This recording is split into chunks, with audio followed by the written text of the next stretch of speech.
Take it off. What's up, everybody? Welcome into the newest episode of Crunch Time. We're just doing the audio this week, so if you're watching it on YouTube, yes, this picture will be up the entire time.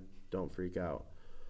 We got a couple topics today. We got the MLB lockout, how much movement and discussion has been made, the NBA catch-up, we got NFL, Combine, and Draft coming in once again, as well as Avila Softball and baseball. So, joined at the table as always, Mad Max, and now also joined at the table one of the main producers, Tim the Dirty Hipton.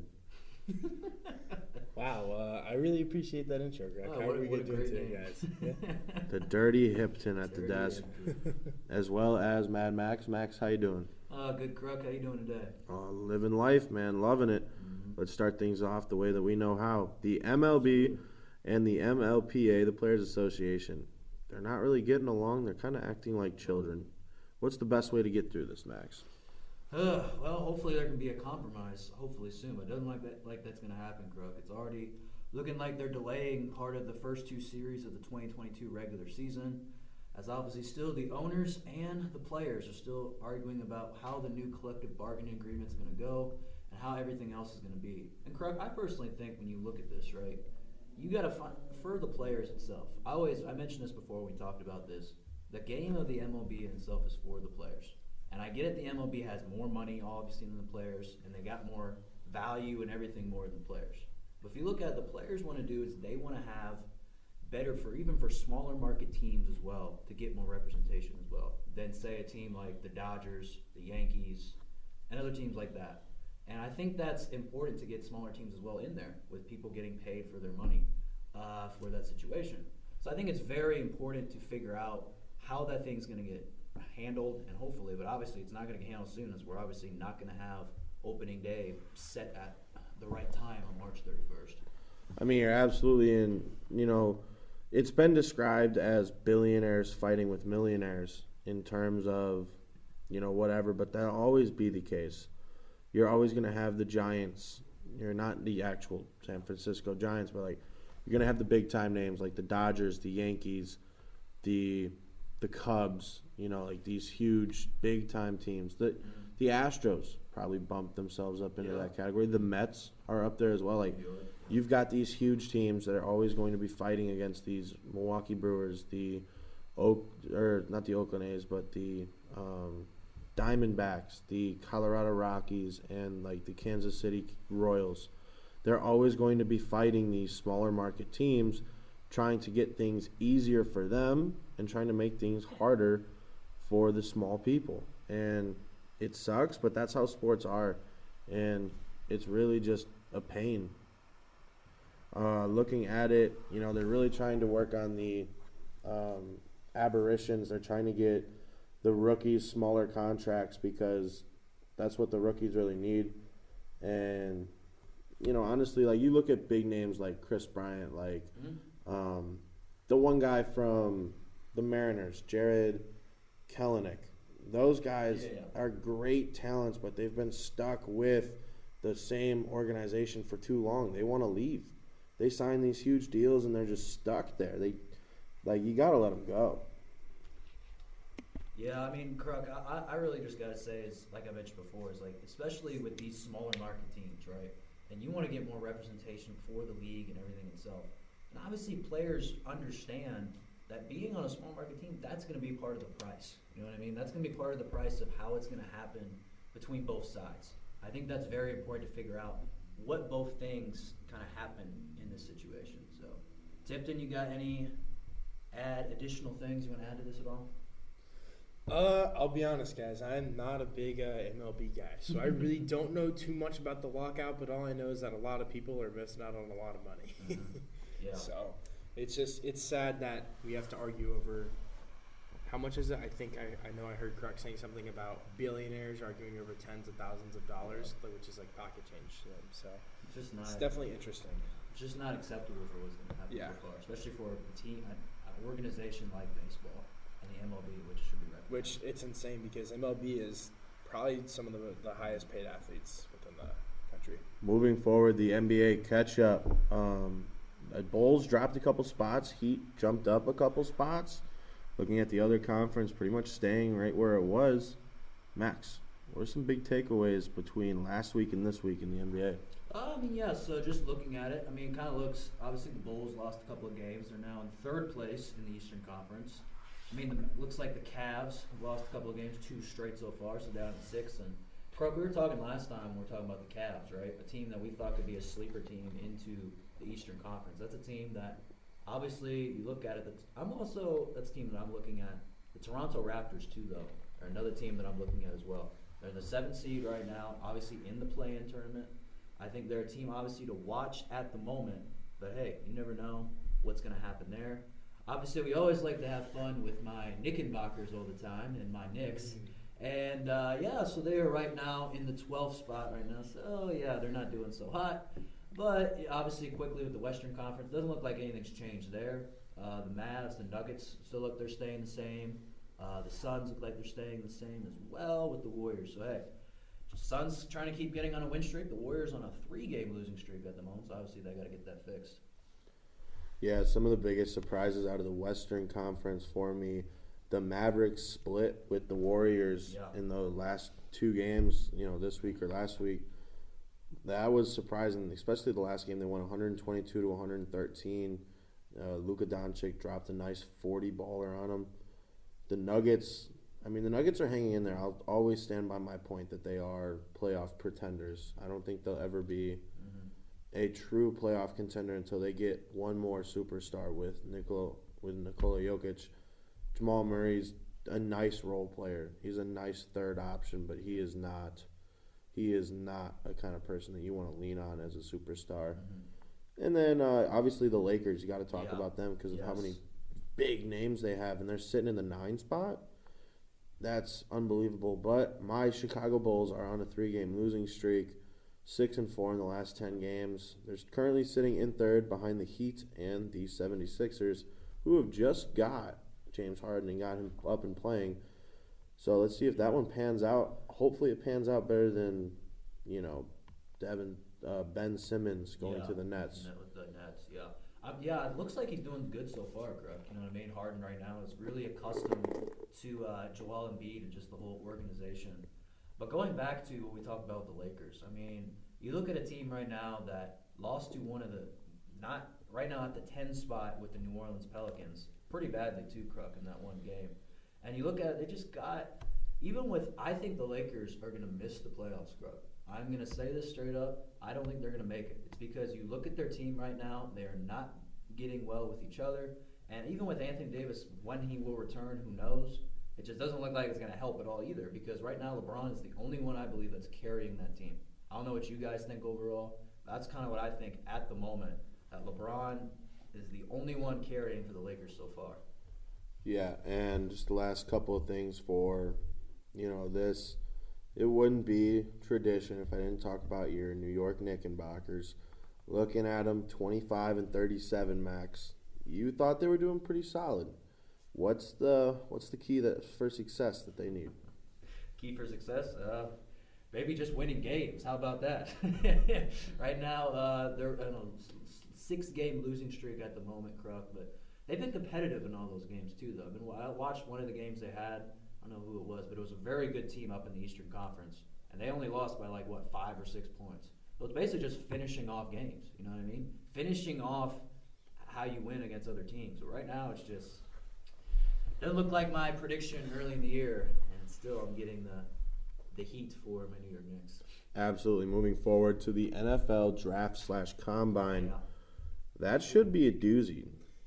Yeah, this is definitely an interesting one. So last night was the first workouts of the draft. So we're still really, really early into the draft, but just looking, we have had 8 different wide receivers run a 40-yard dash under 4.4 seconds. Now, the quickest time we have is from Tyquan Thornton, who is a wide receiver from Baylor, and the fastest time so far has been 4.28 seconds, which, let's be honest, that is insanely fast. I know if I tried, I could maybe get to 4.28, but, that's really fast. Yeah, looking at it, the fact that I mentioned this earlier is I think this is the fastest wide receiver class that's been in the draft, I think, for a while. And you look at also other names, too. You got Calvin Austin III from Memphis at a 4.32. You got Bo Melton from Rutgers got a 4.34. And then 2 Ohio State receivers both got, with Garrett Wilson, wide receiver with 4.38, and then Chris Olave at 4.39. And those 2 wide receivers right there, Tipton and Kruck, I think they're going to be easy first-round picks going to be in the draft. You know what I mean? Possibly even top 10 picks, possibly with Wilson and maybe Olave. And I think that's, looking at this wide receiver class, we talk about speed. That's what it is. Just speed, I completely agree. And speed. And so, hey, it's being fast, agile, and being able to move to the ball if a quarterback can't throw it on target. What do you think, Kruck? Looking at the draft order, the top 3 go Jacksonville Jaguars, Detroit Lions, Houston Texans. Jacksonville needs everything except for quarterback, running back, and probably DBs. They need O-line, they need wide receivers, they need pass rushers, and they need linebackers. So, honestly, I could see them picking up a wide receiver in the first round, right out the gate, picking up one of the best wide receivers, just because they need somebody to get open. Otherwise, you can have, golden pony boy Trevor Lawrence in the backfield just getting sacked constantly because nobody's throwing it. Detroit Lions have the number 2 pick. Honestly, they could really use, some type of defensive lineman. They are looking at Aiden Hutchinson, Hutchinson, the runner-up for the Heisman. He would be a great fit in Detroit. Going from Michigan to Detroit, not that far away. Not that far. Family could still make the same trip, but regardless about that, that would be a great fit for him because Detroit's offense, let's be honest, it's not producing the way that an elite offense should, but if you have a great defense, you only need a mediocre offense. And then the third one in the list, Houston Texans, honestly, their quarterback, he just needs to get out of legal issues, and I have no idea how long that's going to take. Deshaun. So they might need to get a quarterback, but at the same time, they're probably still going to need an O-line, and they're going to need a defense. They just need everything. They need anything that can possibly go their way. Just quickly for the top 3 picks, I know we talked about it. I think for Jacksonville, looking at it, I think they should go get the Alabama tackle and Evan Neal. I think really that should be the first pick because I think he's an outstanding protector. He can help out Trevor Lawrence with things that are going to happen. They kind of have some kind of okay receivers. And I kind of like what you said, Kruck, about how the Detroit Lions are, about how you can have a great, okay offense, but a really good defense. Think about that with Washington a couple years ago. You had Chase Young. They picked him up, right?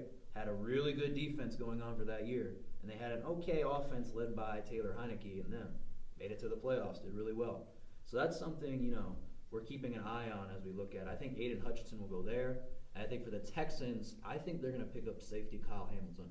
I really do. I think that's a kid that is an athletic person, and he can make a lot of plays. What do you think, Tipton? Yeah, so actually I have one guy specifically I want to talk about, and that is Malik Willis, who's a quarterback out of Liberty University. And this guy is just an all-around just playmaker. He can run the ball really well. He has a pretty solid arm. I wouldn't say he has the best arm, which undoubtedly that can be worked on through strength. Mm-hmm. But just coming in, I know I think this morning he had workouts. I think he was doing some workouts. Yeah. I think he did. I know he was doing some interviews the other day, and I think this morning he was doing combine workouts. But I think he's going to be a pretty solid pick for a team that needs a quarterback.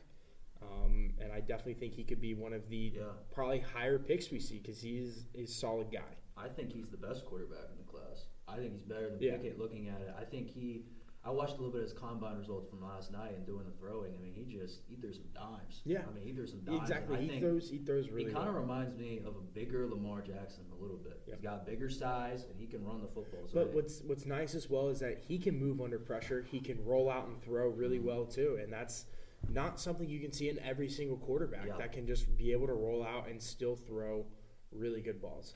I see him going first round. Yeah, and I don't see him going top 3, though. I see him going to the Giants. To the Giants? The Giants have the 5 spot and the 7 spot. So I think they're going to take him at 5. And because Daniel Jones, I understand, you have to give quarterbacks time to, Daniel Jones has had. Yeah, Daniel Jones has had ample time to Yeah. become the quarterback that they drafted, and he hasn't. Malik Willis, he is going to get drafted number 5, and then at number 7, they're going to pick up some type of O-lineman to protect him, because in the great movie called The Blind Side, right?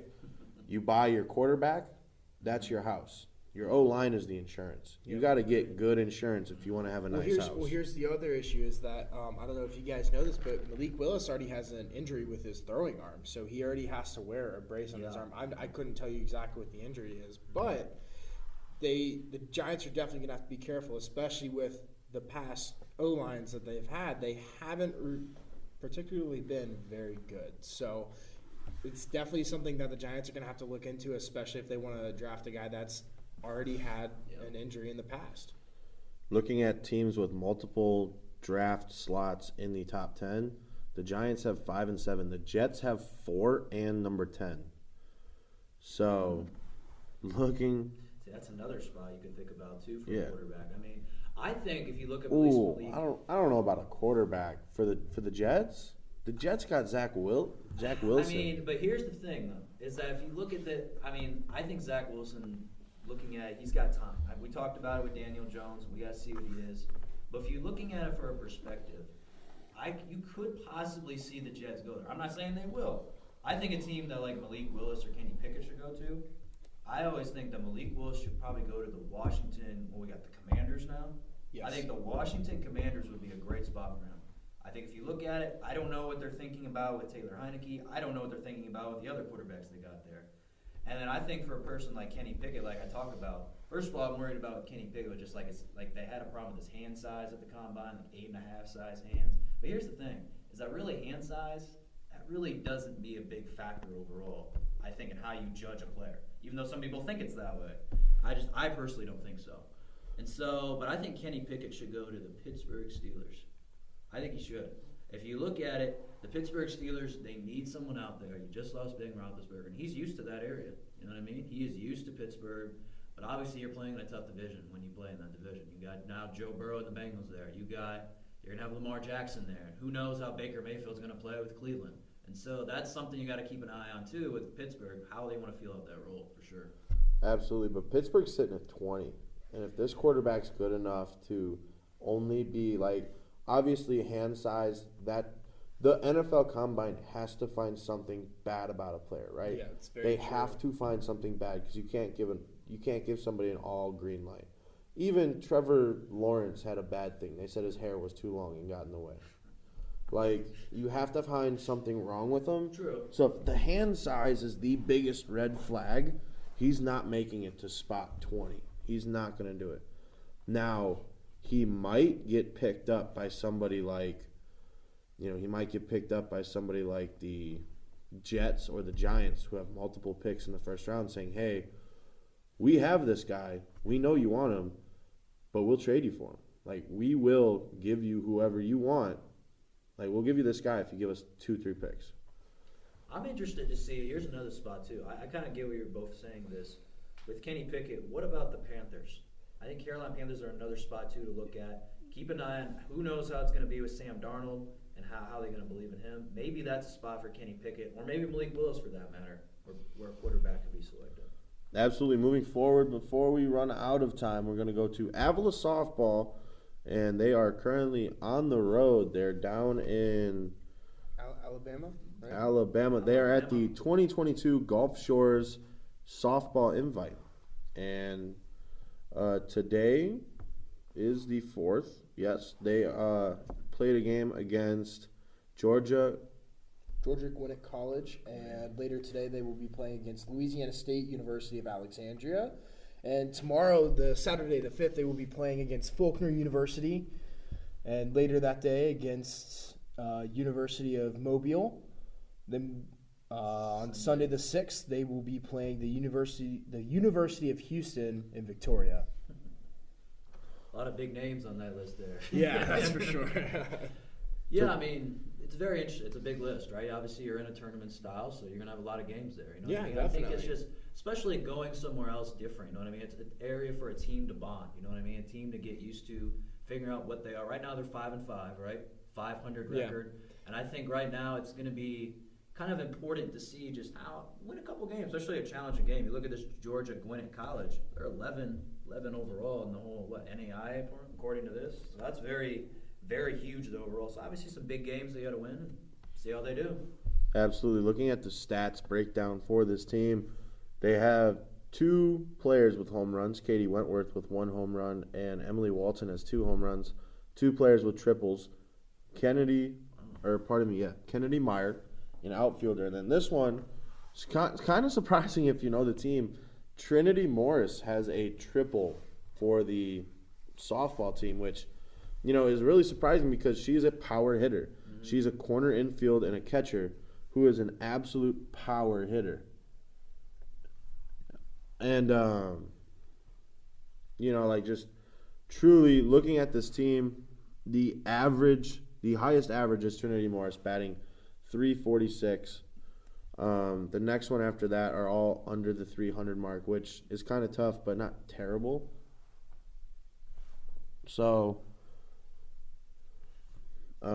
just honestly looking at those, what do you think, Max? Looking at the games in Gulf Shore, these are going to be huge power teams. Mm-hmm. They're going to be good. Yeah, I mean, like I mentioned before, obviously you just gotta win a couple games, right? You just win a couple games and get out there, especially when the team can hit like triples, like you said, like triples and big hits and doubles, and just try to get a strand of hits, just keep making plays. And I think the pitching has got to be important too, Kruck. You know what I mean? They got to get really, especially against these type of teams, the pitching has to be well against these type of teams in order to win. Absolutely. And looking at the pitching for these squads, the new addition for the Eagles, Katie Cook, she's got a 3.23 ERA, 1 winning decision, 1 losing decision, 4 appearances. She started 2 games and closed 1 of the games. Doesn't have any saves on the record. She has pitched 17 in a third inning, given up 14 hits, 11 runs. Only 8 of the runs were earned and walked 5. Now, though, she has struck out 10 players. Unfortunately for her, she gave up 4 doubles. And the batting average against her is .230, which is a remarkably good average. She is by far the ace for that team. The second pitcher that is honestly pretty decent is number 1, Peyton Walter. The coach likes to throw her as the ace because she's a workhorse. She will start and finish a game. But her ERA is not as good as Cook's. Her ERA is 6.33, which do take into effect ERA is judged on a 9-inning spectrum. Softball plays 7 innings, so ERAs can be skewed. She's given up 7 doubles and 2 home runs. The batters are batting almost 400 against her. So, she's a pitch-to-strike kind of player, but she's not pitching to corners. She's pitching to the big part of the plate, and she's getting strikes if they don't swing, but she's getting good contact. They're getting good contact if they do. And then the third pitcher that I want to mention, number 6, Samantha Smith, she has an almost 8 ERA, but she's only pitched 16 innings. She's given up 29 hits, 23 runs, 19 of them were earned. So a decent amount of runs on this lineup that haven't been earned. She's given up 3 triples, 4 doubles, and 2 homers, so not a great start to the season. Just looking to turn things around that way. But something that is actually kind of remarkable for this team, they've had a lot of great fielding. There's only been... That helps the pitcher out when you got... Oh, absolutely. There's only been 12 errors in the first, I believe, 12 or so games. Wow. So, pardon me, there's been a lot more. 1, 2, 3, 4, 5, 6... More than expected. 7, 8, 9, 10, 11, 12. Yeah, so 12 games. So 12 errors in 12 games. You're averaging 1 error a game. They're 4-2 at home, 1-3 on the road. I'll be honest with you. This team needs to click something. Something needs to click with this team if they want to make another conference push. Yeah. Otherwise, I could see this team being a 3, 4, or 5 seed going into a conference tournament. Yeah. I think you're right, Kruck. Just basically getting team chemistry together, and obviously the pitching. Just obviously they can lower that down. Obviously with the aces and the pitchers overall, and that'll help out a lot. I think that there's a lot of season left. So obviously we wish them luck here in Gulf Shores, and you guys want to move on to baseball now? See what we got. Absolutely. Looking at the baseball side of things, the baseball team has been off to a pretty good start. 8-5, turning things around after the unfortunate passing of Coach Kruck in the previous semester due to complications with COVID. They are 0-1 in conference. They're 7-4 at home, 1-0 on the road, 0-1 on the road, and then 1-0 at neutral site. Their only loss in the month of March is against Ottawa University, who is receiving votes. That's their first conference. And they lost that one 15-8 after being up 7-1 previously in the game. Yeah, I mean, that's just crazy, Kruck. Think about that. You're up 7-1 in the game, and then everything turns on you, know what I mean? They start to get hits and everything. I think a lot, obviously, having that full sweep against Waldorf University was a big boost for this team. Even though Waldorf, even though it's 0-12, 0-13, obviously not winless in the season, still important to get like big wins. Obviously, with 4 of those, obviously all those games being 7-inning games. I think that's very important as well. And hey, they got a big series, obviously starting today with you and me, obviously possibly calling that up with the Bethany College. So we'll see how they do. Obviously, gotta keep getting wins. First now in conference, it starts to get real. So absolutely, they have 4 players over 300. Austin Reams, the dual sport player on football team and leading the team in average. He's batting .364. Second is the very much veteran player on the team, number 5, Zach Linson, batting .333, and then Paxton Andrade and Isaiah Alvarez batting at 300 or just over. So the outfield is batting remarkably well. The left fielder, center fielder, and then the occasional right fielder are all batting amazing. The first baseman and the leadoff guy is batting pretty well himself. After that, it starts to go downhill quickly. Looking at it, J.D. Leslie, one of the players that I'd really like to talk about. He wears number 15. He's a transfer from Ranger, Texas. Started in 12 games, played all 12 games. He's had 38 at-bats, 6 runs, 8 hits, and he's got a grand slam. Wow. Logan Moraney has a home run. Landon Bailey also has a home run. Reyes Willis, the third baseman who's been here for a while, has also had 3 home runs on the season, and I'm pretty sure one of them was even a walk-off. So, this team, they can hit it. Coach Sumi was talking to me before the season started, and he said this team's not going to be a long ball threat, but so far this season, they've relied 7 home runs. Mm-hmm. Yeah, I think the senior leadership, and obviously you mentioned Reyes Willis and Zach Linson, both kind of guys that have helped out this team. You know what I mean? Helped them out, just getting them together as a team and overall. And I think it's very cool to see like a person like we know, Austin Reams, that plays football and baseball, trying to help out the team and making a lot of plays. That's also very cool to watch. I think also though, this team, even though they got the bats, the pitching has to stay together overall with this team.